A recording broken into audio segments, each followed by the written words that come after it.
Mi gente, you already know who it is. It's the radioactive pop with Danny Limelight, United Wrestling Network World Heavyweight Champion. And make sure you tune into the Alliance blog every week. You heard it here first. Straight from Bobby.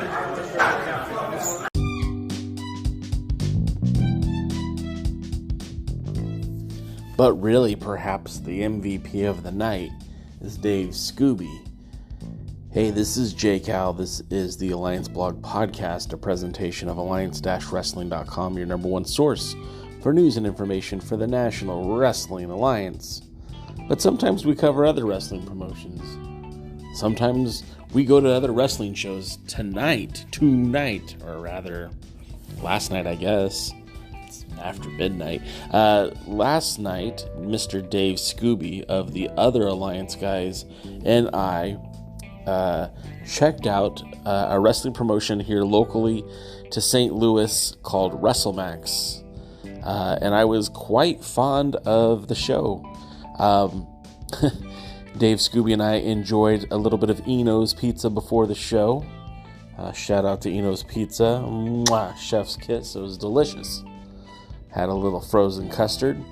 And then made our way down to the arena, to the Turner Hall in Columbia, Illinois. So technically, we weren't in St. Louis anymore. We were in Turner Hall. We were in Columbia, Illinois. So this was a new territory for me to be, but nevertheless, Mr. Dave Scooby and I enjoyed some wrestling, and we saw a new interim WrestleMax Women's Champion be crowned. And well, I'm going to talk about the show after this.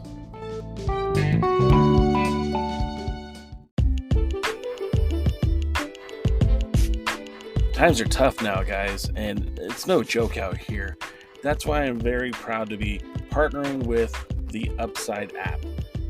They're leveling the playing field, guys. They're giving you opportunities to earn cash back on purchases for groceries, purchases for gasoline, purchases for food. These are the things we all spend our money on all the time. I believe in Upside. I use Upside weekly.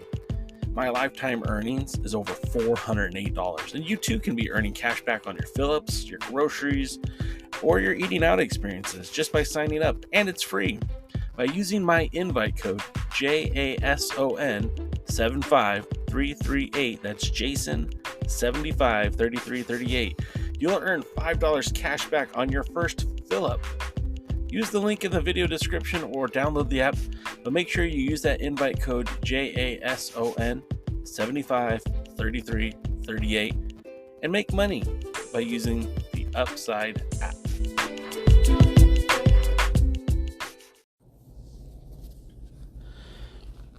So this was a wrestling show I just found out about really on Wednesday, WrestleMax. And what caught my attention was that current NWA Women's World Tag Team Champion Misa Kate was on the card. I also found out that Tootie Lynn Ramsey, who has a history with this Lightning One NWA, had also been advertised on the card. And so that caught my attention. I asked around, and Dave Scooby was down for going. So again, Dave Scooby's the real MVP. He drove us there. He hooked up the ticket. I owe that man some money. But so this was a show that, I had almost no expectation of what kind of event it was going to be. I do know that the card is always subject to change, and this card was definitely changed quite a bit over the last few weeks, with specifics to there was supposed to be a matchup featuring originally was going to be Shazza McKenzie taking on I'm probably going to butcher her name here, but Kaya McKenna. That was originally booked to be one of the matches, and then also there was supposed to initially be a title match, the WrestleMax Women's Title, which originally was going to be Su Yin defending her title. For whatever reason, Su Yin was not able to make the event. And she was originally scheduled to defend against Billy Starks, who subsequently was also unable to make her appearance. So there was, like I said, the card was subject to change. The main event went from Su Yung and Billy Starks, and I hope I'm saying that right, to a four-way match, four-way dance, if you will, to crown an interim champion, and that would be, again, Misa Kate and Tootie Lynn Ramsey, Shaza McKenzie, and Kia McKenzie. Kia, I'm saying it wrong. Anyways, so let's start with the good. The venue is great. Turner Hall is a terrific place to see pro wrestling. It had air conditioning, which if you were in St. Louis in the summertime, air conditioning is a positive. The announcer, Ben, I didn't catch his last name, tremendous, professional. They started the show off with a moment of silence for both Bray Wyatt and Terry Funk. They did a 10-bell salute, and Ben eulogized. Ben spoke about the two men. I don't mean to laugh. I sometimes I laugh at myself when I don't get words correct. Ben sat there and read the acclaim of both men who were former world champions in their own right. It was very classy, good move by WrestleMax, and I felt very positive about the show just to kick things off. Now, there was a dark match, and obviously, as a dark match, these guys were not, not main roster type guys. And I don't mean to be insulting. I didn't catch their names. I know that one tag team was called the New Guys, which it was an eccentric wrestler teaming with the guy who was more serious, and they took on two wrestlers. I didn't catch their names, so I can't really speak to them. They weren't bad, but obviously they're still learning their craft. They're still learning their trade. Still very early in their career, I would imagine. The match was okay, and like I said, the New Guys, they went over. They did this very smart thing that they came to the ring with like a Polaroid camera, and they weren't charging the fans for pictures. They were just taking pictures and giving them to the fans. And I looked over at Dave Scooby. I said, that is brilliant, because each fan, and it was children mostly, each child who received one of those photos now has a memento of this night.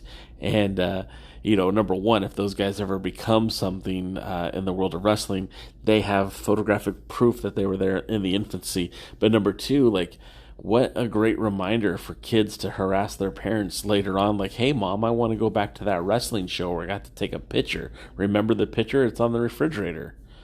So, smart strategy. How much does a roll of film cost? Maybe $50. Maybe that's high. Maybe that's low. I don't know. I don't buy Polaroid film, but I just thought that was a pretty cool deal. This show featured a lot of second tier stars, guys that you might have seen in MLW, and I like I said, I did enjoy the show quite a bit. They were planting seeds for maybe a tag team at the end of the show. But like, if you're not really following WrestleMax, it probably means nothing to you. But let's talk about some of the quick results here that I posted at alliance-wrestling.com, your number one source for news and information for the National Wrestling Alliance. They started the show off with a River City title match, which I believe is like their secondary title. Again, brand new to the product, not really sure. I did look up on Cage Match, and Raheem De La Suede won the title at their last show. Tonight, he defended against Dan the Dad. Now, I met a gentleman out here in St. Louis before the show who was telling me how much he enjoyed the WrestleMax product, and he said one of his favorites to watch is Dan the Dad. Great gimmick. It was, not a dad bod per se, but certainly the stereotypical khaki pants, khaki shorts, polo t-shirt, something you might catch your dad wearing when he's out mowing the lawn. The gimmick was funny. Raheem had some pretty good offense, but actually both of them had really good offense. And there was a couple of times where I thought Dan the Dad might actually steal this title victory, steal the title away from Raheem. However, that's not what happened. And Raheem was able to pick up the victory in a very much contested bout. Very good match, very fun match. And if again, I'm viewing this as somebody who, number one, I don't normally critique matches, but number two, this is my first time being at one of their events. So from this, I wasn't super familiar with storylines. I didn't really know what was going on, but I thought that Raheem had a lot of potential, and Dan the Dad had some potential too. The next match was announced as a non-title match, but I'm not even sure what title Myron Reed has. It was a Myron Reed versus Kenway match. Again, I know Myron Reed from his MLW stuff, but I don't know a whole lot more about him than that. Kenway, I think, is a local talent, and these guys put on a banger of a match. I felt like a couple of times, like Myron went back to the well on a couple of moves. Like, he did it once, and then he was doing it again. And to me, that always kind of pulls me out of it. And I'm not saying he isn't a completely qualified wrestler. He looked great in the ring. I just don't think that this was this match. I think some of the planning in it just felt redundant. All in all, it was still a really good match. I just, I'd rather see more variety when it comes to the moves. If you keep going back to the well, I feel like maybe your opponent should learn better. He shouldn't fall for the same move like twice. Twice, but definitely not 3 times. And again, a lot of fun. This was the first time I got to see Myron live, so that was pretty cool. They had some technical snafus, so they took an early break. We came back to see Moses, and I think his name is Camaro. Camaro's a big dude. Camaro has some size to him. He's not your prototypical indie guy. And like I said, they're kind of building up an angle with him, I think, post show, and we might see a new tag team emerge from this. But again, I wasn't familiar with either one of these guys, Moses or Camaro. Moses had I know at the last show that he had, he was on the last show. I guess I don't remember exactly what he did on the last show. I don't have my note here in front of me, but it was a good back and forth match. Camaro certainly had some power on him, whereas Moses was more fast, quicker. And of course, if you want to see some of the photos from the show that I took, I'll be posting a lot more of them on Instagram. I got to go through and get some of the best ones, but and of course, if you're subscribed to our YouTube shorts, there'll be clips leaking out over the next couple of weeks from this show. So again, this was a fun match. It was a fun confrontation. But in the end, we had Moses pick up the victory. That led us to I don't think I'm saying his name right. Like, it's like the rad guy, Cole Raddick or something like that. And I probably should have taken better notes now that I'm trying to remember his name. But Cole Raddick was taking on ATM. This was a very interesting match too. Turns out that today, or last night, was Cole Raddick's birthday. I don't know how old Cole Raddick turned, but it was a nice celebration because ATM had the crowd sing "Happy Birthday" to Cole Raddick, and the fans complied, and your boy Jay caught that on video. Maybe I'll try to put that in this audio clip once we get done. It was, again, good match. A lot of back and forth. I feel like matches like these oftentimes could be like, because it's in the middle of the card, it could be forgotten about. But this was actually a really fun, entertaining match. A lot of high intensity, high offense in this one.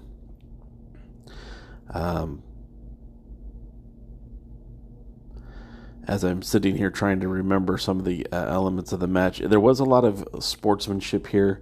After the match, the two celebrated by shaking hands, but they did very much test each other's limits. And you know, had you made me guess who I thought was going to win before the match started, I thought that ATM would be the guy who would pick up the victory, but that was not the case, as Cole Raddick would win with like a cutter off of like the middle rope. He would bounce off the middle rope and connect with a cutter on ATM to get the 1-2-3. So that was again another fun match. Then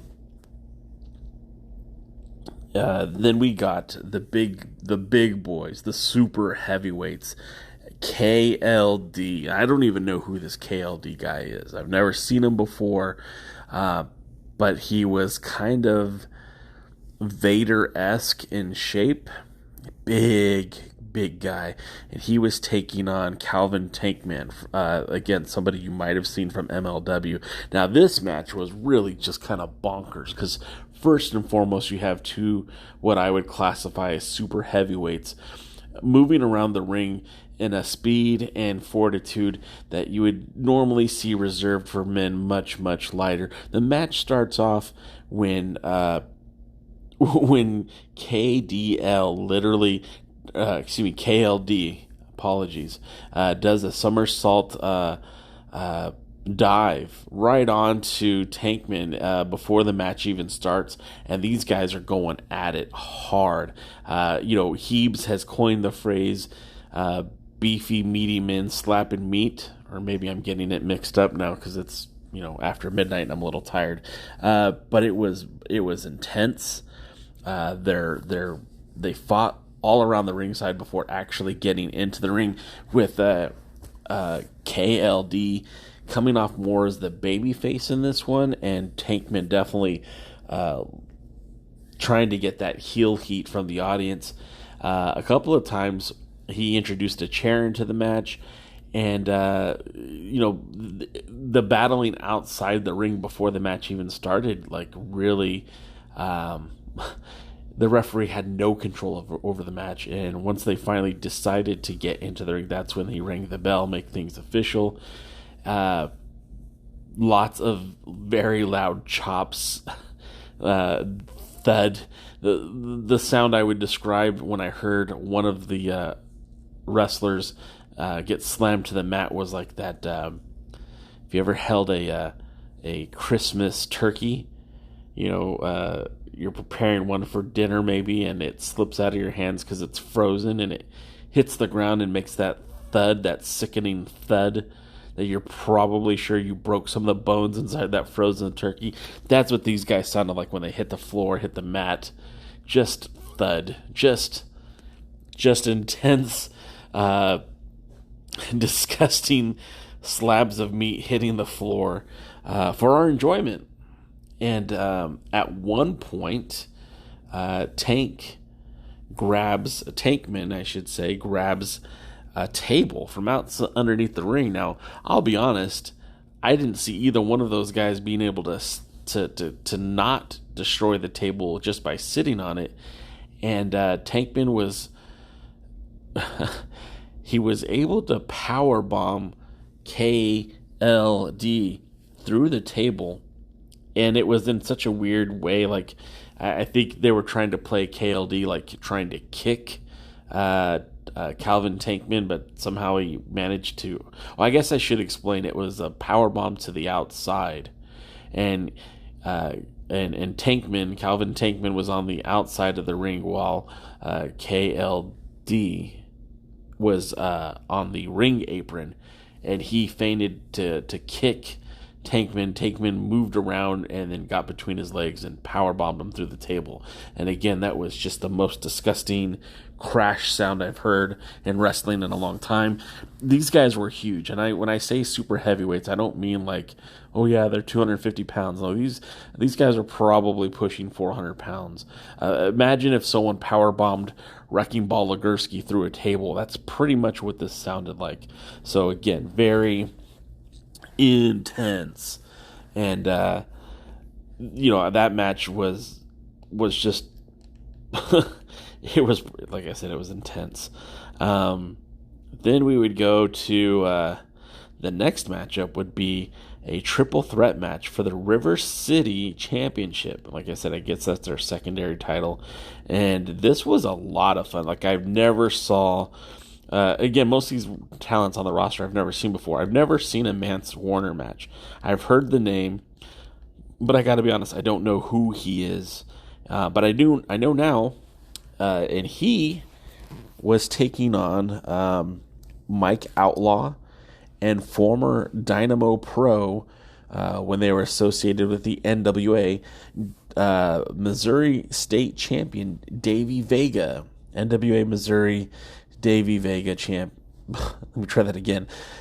NWA Missouri champion Davey Vega. Now, obviously, he's not the NWA Missouri champion these days, but I was surprised to see him because he's somebody that we would talk about in the past when Kenny Garrett would come on the Alliance Guys podcast. We spoke a little bit about Danny Vega, as he was one of their top guys even back then. Mike Outlaw has a great look, pretty big specimen. I liked all three of these guys. Mance Warner, I think, looks like a superstar. I know he works for MLW, but I think this is a guy that he would fit right in with the NWA. I think he would fit in with the United Wrestling Network. I'm kind of surprised he hasn't made an Impact debut yet, because I kind of feel like he'd be right up their alley. This match got really rough, really fast. Vega smartly tried to stay away from his opponents. He stayed outside of the ring to start the match off, and the chops and slaps, the slaps are what got me, that Warner and Outlaw were exchanging back and forth. I mean, full on slapped the guy in the face and it snapped. It was such a loud slap sound, and these guys really were putting in the work. Vega would come in to take advantage of both men, and as soon as he lost that advantage, he'd run out the ring again.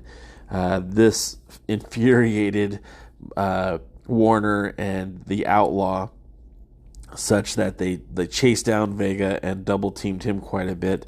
At one point, Warner, reaching out to those fans here in St. Louis, or I guess technically in Columbia, had the fans hold the kids. These were kids. Hold on to Vega's arms while he chopped the ever-loving shit out of them. It was incredible.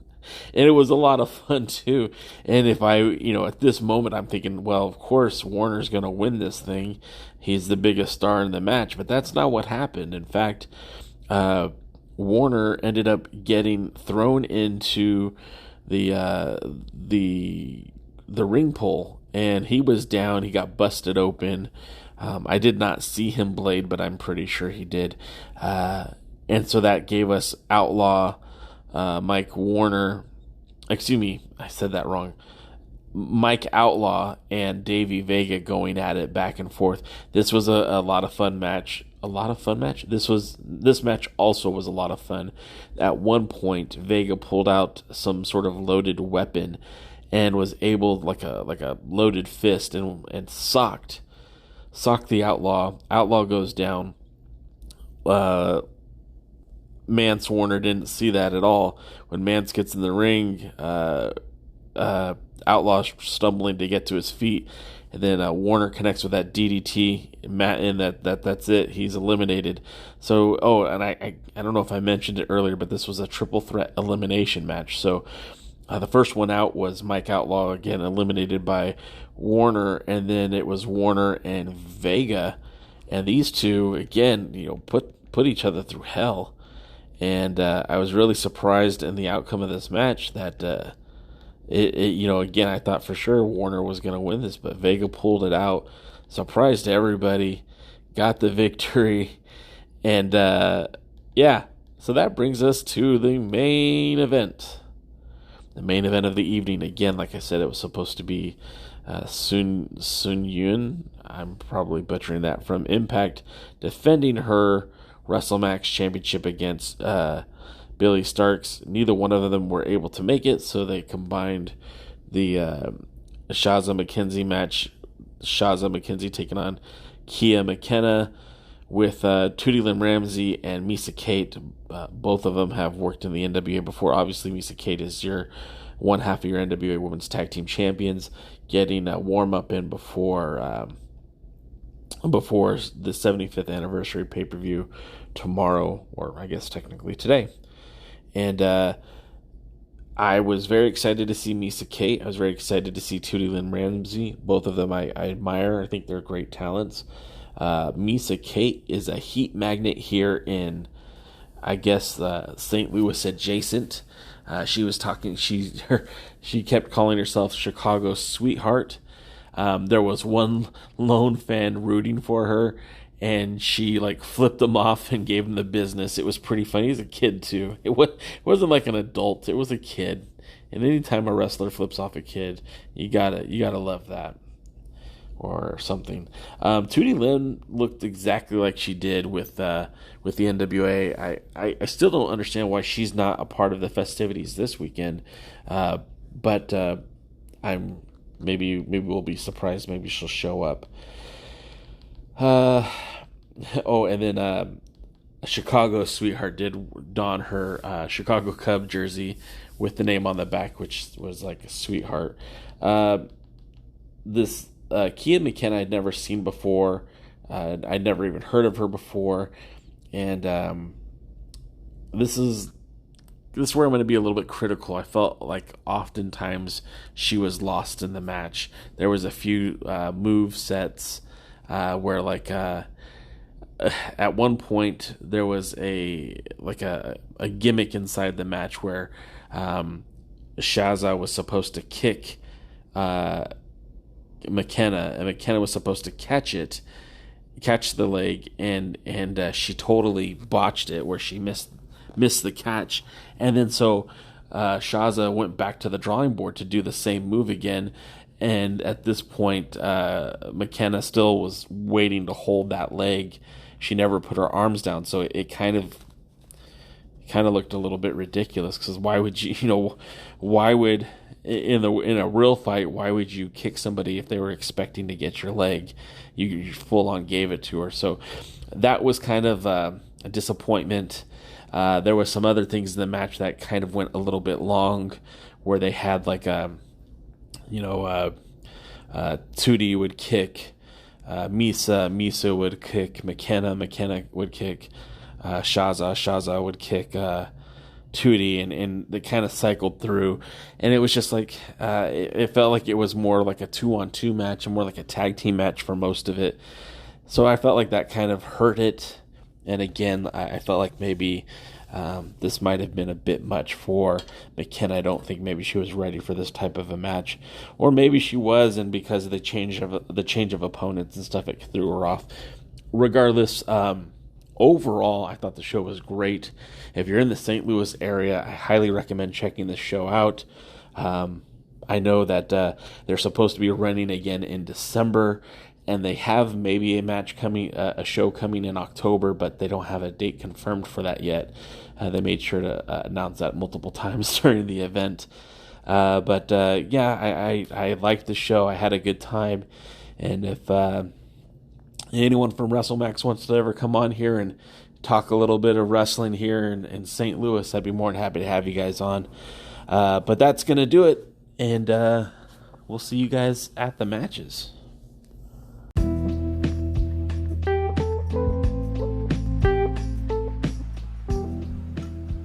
Thank you for tuning in to the Alliance Blog Podcast, a presentation of Alliance-Wrestling.com, the premier source for news and information for the National Wrestling Alliance. would you consider subscribing so you never miss a new episode? You can follow us on all social media at The Alliance Blog, and we stream live on Twitch, Kick, and YouTube every Tuesday, Wednesday, and Thursday, 5 p.m., 6 p.m., and 8 p.m. Eastern at The Alliance Blog. Until then, we are The Alliance.